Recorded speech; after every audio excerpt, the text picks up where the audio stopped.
بسم الله الرحمن الرحيم. الحمد لله رب العالمين. halkan waxaan idinku salaamayaa dhammaanba salaanta islaamka. assalaamu calaykum waraxmatullaahi wabarakaatu. akhyaarta sharafta badan, asxaabta, dhalinyarada, waayeelka, mujtamaca reer somalilan guud ahaanba waxaan halkan ku salaamayaa salaanta islaamka mar labada. assalaamu calaykum waraxmatullaahi wabarakaatu. magaalada Hargeysa waxaan ka hadlayaa guud ahaan laba qodob oo labada qodobba ay ku saabsan yihiin arrimaha Somaliland, gaar ahaan magaalada Hargeysa iyo magaalada Taleex ee qadiimiga ee gudaha Somaliland. labada qodob waxa weeyaan qodob nimanka la sheegayo ee ay saxaafaddu maanta soo qoreen ee odayaasha ku jiijiiday magaalada Hargeysa, gaar ahaan hodheelka Mansoor. waa dhalinyaraduna inay odayaasha ka dambeeyaan bay ahayd, laakiin maadaamay dhacdayba in xaalmarin laga bixiyo ayaa istaahila. xukuumadduna wax ka qabato inamada yaryar ee waxaan ku idhi faraafiiqaya ee meelaha taagtaagan odayaasha waaweyn cumaamadda sida ee sharafta badan ee madax dhaqameedada inamadan yaryar ee shiidaya. khilaafka kulmiya waa soo dhammaaday.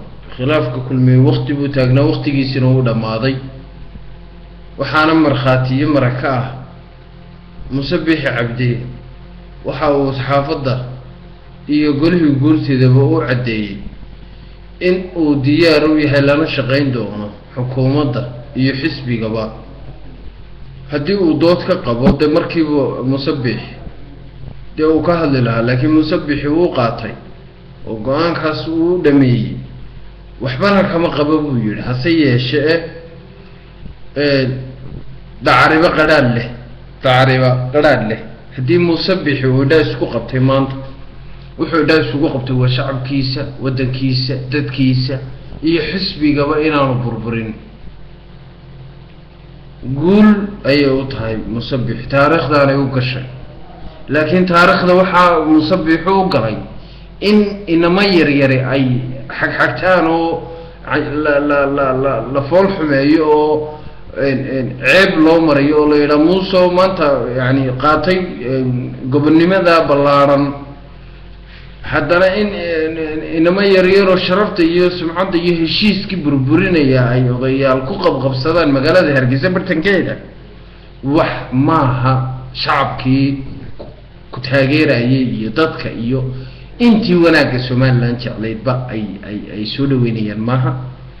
inamada yaryare maanta cirdiga iyo sharafta odayaashana waa ku ciyaareen, tii Muuse Biixina waa ku ciyaareen. taa waa aad baa raaligelin buuxda aan ka bixinayaa haddii aan ahay Mubaarak Aadan Xuseen. ta labaad ee aan ka hadlaya waxay tahay Somaliland laba maahe waa mid. Somalilandna ma kala qaybsanto. Somaliland ilaa maalinkii ilaahay dhulka inagu abuuray ilaa maanta Somaliland way isku xidhnayd. gobollada waqooyi, gobolladii waxaan ku idhi Ingiriis gumaysan jiray, waa gobollo isku xidhan, gobollo mid ah, gobollo walaala bay ahaayeen. uma baahna maanta uma baahnaa in laba laga dhigo oo shirdacoodiyo la bilaabo. taa yeelina mayno, raallina kama nihin. saxaafaddana in badan waanu sheegay inaan taa raalli laga noqon doonin.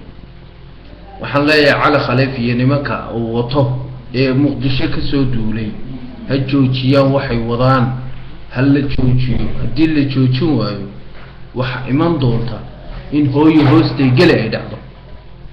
ta labaad waxaan leeyahay Jamhuuriyadda Somaliland waa inay si degdega wax uga qabataa oo si degdega shirka lagu joojiyaa. taasaan xukuumadda leeyahay, waayo wadda halaaq mareena bay nagu noqonaysaa waddadaas. arrinkaasu hadduu hirgalo mar hore uu hirgalay oo xagxagasho iyo canjarafajayn iyo رواية أي كسر بحين الرواية كلا تاجم هاي سومال لأنه ما تلقى سمعية وحنا متعلنا وأنو ودمينينا يوم وكور قلنا inay joojiyaan dadka taleexisku urursaday على خلفه horeeyo xukuumaduna waa inay si degdeg ah uga jawaabto go'aanka uu maanta soo saaray ninka la yiraahdo